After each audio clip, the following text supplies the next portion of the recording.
To all my fabulous long-standing viewers who've joined me on a journey to improve your scam and sense, I'm finally back again to put it to the test.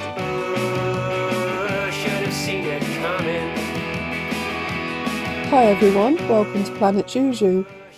To anyone who's new to this channel and doesn't know what on earth, or actually what on Planet Juju, scam and sense is, well, it's a satisfying portmanteau of scam and common sense, coined by me and defined as good sense and sound judgment in identifying scams. So now for the test. Get yourself a pen and paper for your answers and write numbers 1 to 10 down the side of the page. Just press pause while you do that. I'm going to run through 10 things that might or might not be scams, and for each one, firstly, you're only going to see or hear something for 5 seconds. You're testing what your initial impression is. If you think it's legitimate and not a scam, put a tick next to the corresponding number. If you know it's a scam, put a cross, and if you're suspicious or not sure, write a question mark. You're only going to have 5 seconds for that first decision, but that's still way longer than the time people normally take for a first impression or to click on something. After your first impression, you'll get a longer look and some more information that might help your decision. That'll just be information you wouldn't take too much extra effort to find. Don't change your first impression because that's your gut reaction. Just add your second decision, a tick for legitimate, a cross for scam, or a question mark if you're still unsure or suspicious. Okay, let's try the first one, and I'll remind you what to do as we go through. This is a post in a Facebook selling group about a police officer who's missing in Sittingbourne. I've covered his face for privacy. What do you think? Tick for legitimate, cross for scam, or question mark for unsure?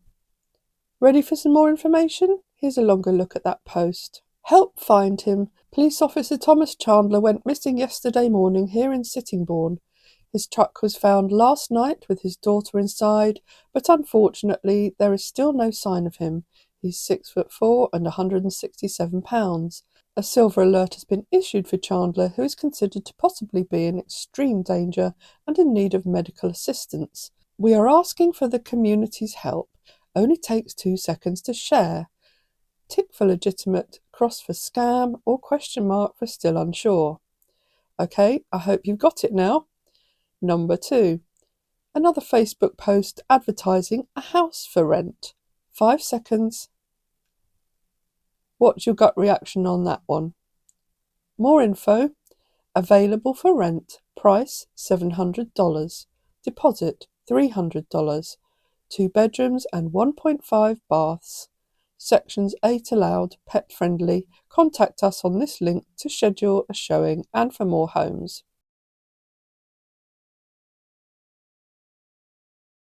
What's your second decision?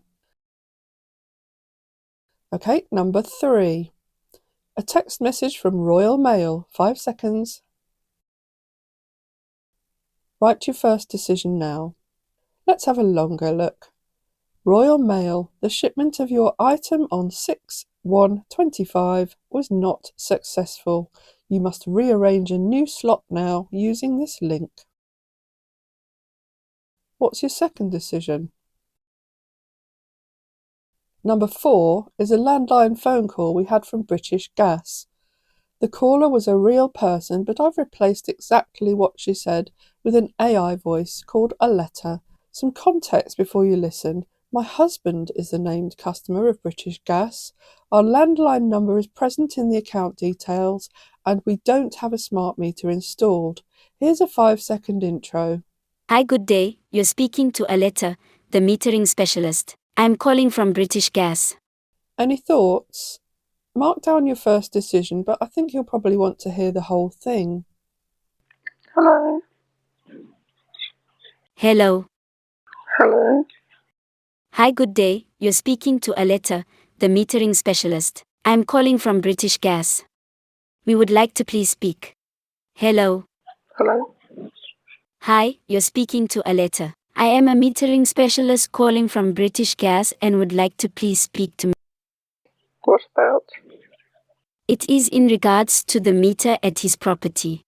We would like to freely upgrade them to our latest smart meters, and he will be receiving a £50 credit added to his British Gas account 6 weeks after we've installed the meter. No, not interested, thank you. Okay, is there any particular reason why, if I may ask? Just don't want a meter at the moment, thank you. Okay, should you change your mind, feel free to give us a call or book the appointment online. Okay, thanks. Thank you, bye-bye. I hope that's given you long enough to make your second decision, so we'll go straight to number 5. I received this email from Zell. 5 seconds.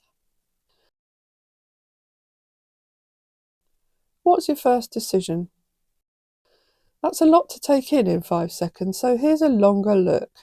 Zelle, that's a payment app, has sent me this email saying that Richard Ruther has sent me a request for $899.99. The message says, if you accessed your funds using Zelle, please ignore this email. If you did not do this, contact at this number for a refund. It also has an enroll button with this link to Zelle. This is the information at the bottom of the email, several more links to Zelle. What's your second decision? Okay, number 6. John asked to join my archery club's private Facebook group. What's your first decision? A longer look. John joined Facebook in June 2024. John answered that they belong to Archery GB, which is the largest British archery body, answered yes when asked to tell us about their connection to the club, and agreed to the rules. Facebook told me John had never been a member of our club group before, and the profile check showed this. What's your second decision? Should I let John join? Number 7. It's an email saying my Norton antivirus has been renewed. What's your first decision? Here's a longer look to take it all in. The transaction of $299 indicates the renewal of your subscription. We extend our best wishes for your well-being as you find this email. If you have questions, connect us at this number.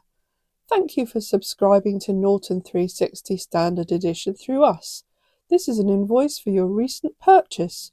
Your Visa card linked with your Norton account has been auto-debited for $299 and your annual subscription has been auto-renewed successfully. Then they give the order details with the invoice ID. If you have any questions about this invoice or if you want to cancel the subscription, you can call and reach out to us at this number. You may review your invoice history at any time by logging into your account. For more details, visit us at this Norton link. What's your second decision? Let's go to number 8. This is a post on Nextdoor.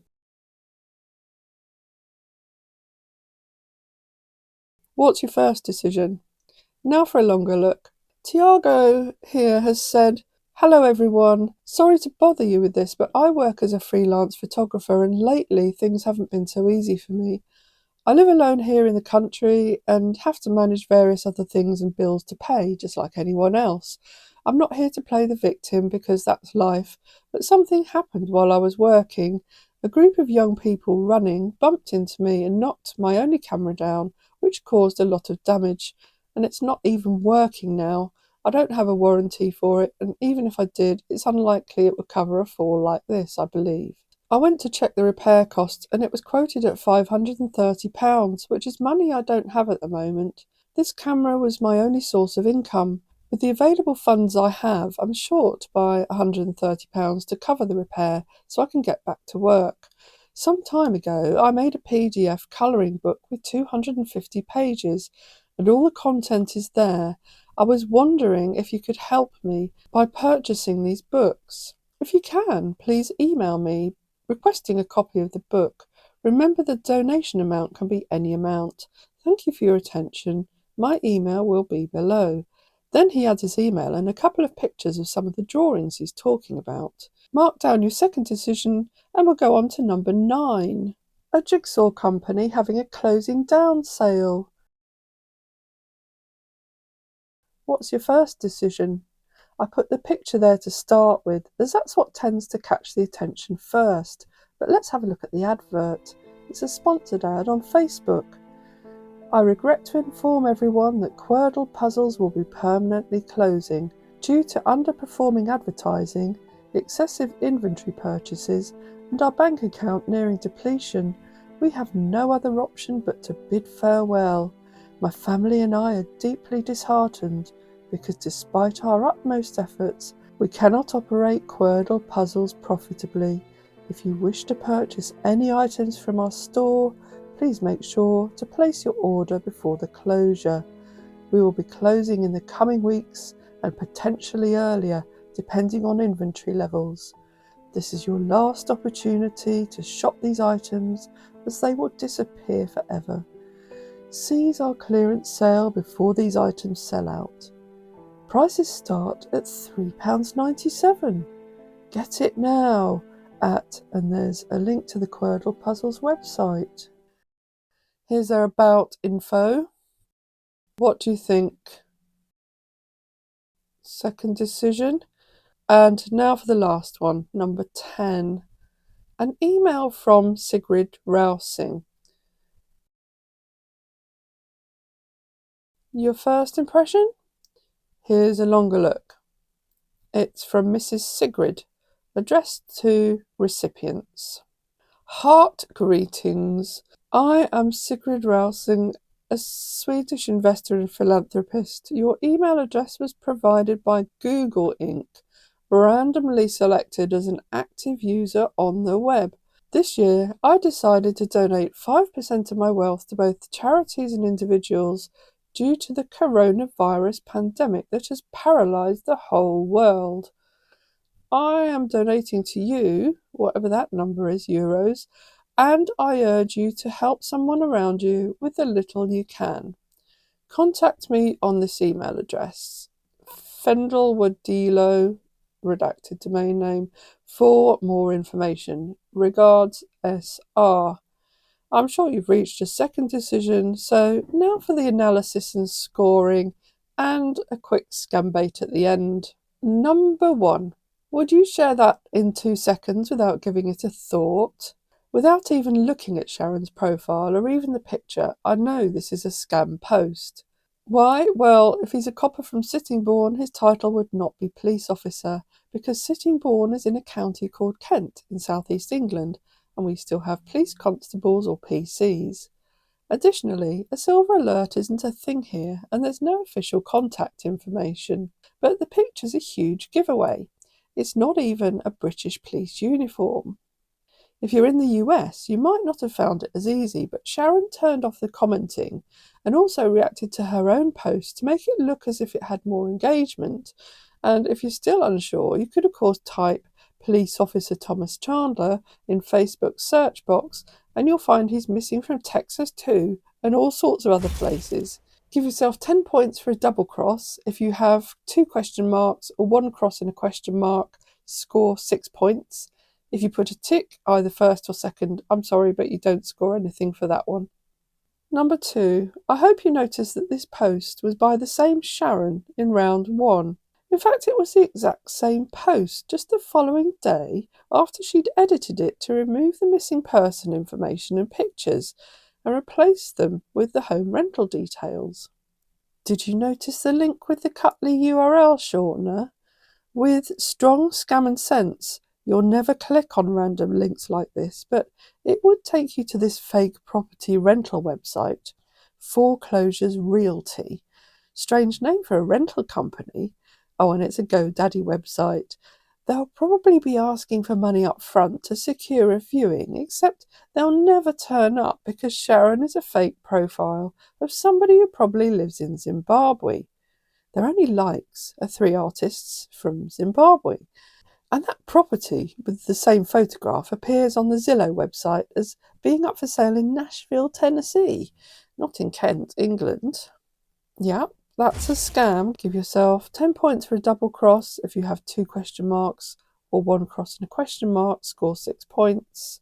If you put a tick either first or second, I'm sorry, but you don't score anything for that round. Number 3. Did you notice the text message was sent from a random phone number and didn't have a sender ID? Of course, sender IDs can be spoofed, but that link is not a legitimate Royal Mail domain. Any failed delivery messages where the carrier has your phone number would have a verifiable tracking number on it. Obviously, you can go into the carrier's website independently and check the number without clicking on anything in a text message. It was a scam. Give yourself 10 points for a double cross. If you have 2 question marks or 1 cross and a question mark, score 6 points.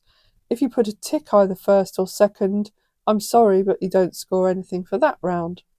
Number 4, the call from British Gas. Well, I think this one was quite hard because although she had a South African accent, British Gas has used South African call centres recently. In 2023, the CEO of Centrica, which owns British Gas, revealed plans to relocate call centres back to the UK, but gave no timescale, so they could still be calling from there, or the caller could be in the UK. The number she called from has been used by British Gas for legitimate customer services.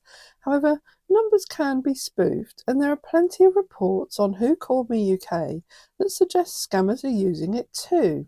What made me think this was off is that our account contact preference is set to email and not phone calls. She calls herself a metering specialist, typing up her job title so that it sounds as if she does something far more technical than sitting in a call centre arranging appointments, and her grasp of the UK's data privacy law is non-existent. She didn't verify who she was talking to and was quite happy to take my word for it that we didn't want to meet her. We don't, but that's not the point. She could have been talking to anyone. And then there's a £50 cashback offer. I couldn't find anything on the British Gas website about that, and it appears it was a 2024 offer that has expired online at least. I did follow this up with an online chat with British Gas, and they confirmed I had been called and that their call centre is still in South Africa and it wasn't a scam. Overall, though, it was unprofessional, and it might be valid to wonder how secure the personal information on my account really is. And of course, since you should never agree to things or give personal information to anyone who calls you out of the blue, I would still treat this call with suspicion anyway. Scoring on this one, well, if you've got a combination of ticks, crosses or question marks, give yourself 6 points total, as long as you still wouldn't have given out personal information. Number 5. This email goes against a lot of scam awareness advice out there to check the sender's email addresses from the right sender before clicking on any links, as it legitimately came from Zelle, and all the links went back to zellpay.com, which is one of Zelle's official domain names. But I hope you notice that the comment here was made to look like an official part of the email, when in fact it was written by the person requesting the money. It says, if you accessed your funds, hoping that I would think it was a payment receipt rather than a money request, and that you'd be up in arms and want to contact them for a refund without checking your Zelle account first. Notice also that the phone number they give here is different to Zelle's number at the bottom of the email, and that fake number would take you through to a scammer who would probably ask to access your phone or computer to process a refund, as no legitimate business ever does. However, unless we have a US-based bank account, we can't use Zelle here in the UK, so I immediately knew it was a scam, and I don't know anyone called Richard Ruther, but that's most likely a made-up name, as we have Asfor in the email address, which has Arabic Egyptian origins. Give yourself 10 points for a double cross. If you have 2 question marks or 1 cross and a question mark, score 6 points. If you put a tick either first or second, I'm sorry, but you don't score anything for that round. Number 6. Whilst you may not be running a group on Facebook, this one is still relevant as an exercise in spotting discrepancies.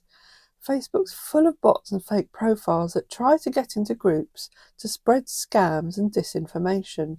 For a group, it's useful to have joining questions that require more than a yes-no answer, because many scammers who don't understand English well will just answer yes to questions. John, or JohnBot here, somehow managed to find Archery GB, but it's not difficult to find a UK archery body online. But John couldn't find a decent answer to the second question because they don't have a connection. How do I know this? Well, John locked her profile, and profile locking isn't available in the UK, so it's a dead giveaway. No one with a locked profile is welcome in any of my groups. So, no, we won't allow John to join the group because John is a scammer account. Give yourself 10 points for a double cross. If you have 2 question marks or 1 cross and a question mark, score 6 points. And if you put a tick either first or second, I'm sorry, you don't score anything for that round. Number 7. I hope you noticed that this email didn't come from a Norton domain at all. It was from an account linked with the Oxford Educational Institutions in India. These accounts are generated by the institutions, so it's either a hacked account or the student was scamming as a side hustle. I thought that we extend our best wishes for your well-being as you find this email was very polite, but way off the mark for how Norton would write to its customers. And of course, for me, as well as not having Norton, if I did, I wouldn't be paying in US dollars. Of course, if you watch anyone like Scammer Payback or Kit Boga, you'll know that this is a typical Indian refund scam, where the unsuspecting victim allows the scammers to access their computer, supposedly to process a refund, and is then duped into thinking a much larger sum has been refunded by mistake. The victim is further manipulated into either paying it back using gift cards or going to their bank, withdrawing the amount over the refund and sending it to a money mule or paying it into a Bitcoin account. It's a really horrible scam because not only do people lose a lot of money, sometimes their life savings, but will also have information on their computers compromised. The scammers can watch victims on their computers if the sharing software remains on them and use this to steal passwords and identity. So give yourself 10 points for a double cross. If you have 2 question marks and 1 cross and a question mark, score 6 points. If you put a tick either first or second, I'm sorry, but you don't score anything for that round. Number 8. To all intents and purposes, this looks like someone's trying really hard to make a few extra pounds when their luck's down, and might well fool someone into downloading a colouring book. Although he only shows 2 loose pages of his 250-page book, those have been lifted from other artists online, and I found at least one is copyrighted work by this artist. If people contact him by email, he can put their email address and payment account details onto a database to sell on, and who knows what malware might be in a downloaded file. Do we know who Tiago really is? Because it's obviously a fake profile that has multiple accounts living in all these different places, and there's even one in Madrid, Spain. Nextdoor doesn't allow this, so he's using an unscrupulous method to set them up involving multiple email addresses. He's obviously being reported as he's now directing people to a Wix website set up in December 2024, where he bleats on about how Nextdoor doesn't allow him to ask for donations on their platform. Of course, they allow legitimate selling as they have a marketplace. Off social media, I found he's selling the colouring book on his Brazilian website, Hotmart, £25 for a PDF file of ripped off artwork, when you can get a real book by a different Tiago for a fraction of the price on Amazon. I've seen this sort of fake local infiltration marketing strategy before on Facebook, and it's a modern version of the snake oil seller who turn up in a village, sell his rubbish and disappear again. Don't expect much for your money here, and because of the ripped off artwork and multiple fake profiles, he is at the very least not being truthful, so it's a scam. Give yourself 10 points for a double cross if you have 2 question marks or 1 cross and a question mark, score 6 points. If you put a tick either first or second, I'm sorry, but you don't score anything for that round. Number 9, this company, Querdle Puzzles. The advert was from July 2024, and I also saw them advertising their closing down sale back in October 2023. They market under several different names. Craft Hub, Puzzles Up, to name just 2. So you'd think by 2025 they'd definitely be closed down. But no, they're still pumping out sponsored ads on Facebook like this one. and their website is still up and running, still advertising that their store's closing, and with these huge reductions to lure people into hurrying up and buying. Did you notice this page's about details showed it used to be called Mong Tu Vu Dep and a number? There are hundreds of different Mong Tu Vu Dep with a number pages all set up around 2022, seemingly created in Vietnam and mostly unpopulated. The Trustpilot reviews are damning of their product quality. Pieces are often missing.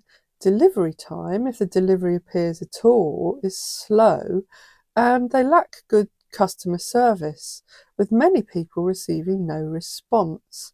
I found one review that says they offered $15 for a 5-star review, which is totally against Trustpilot's policy, and had their credit card stolen.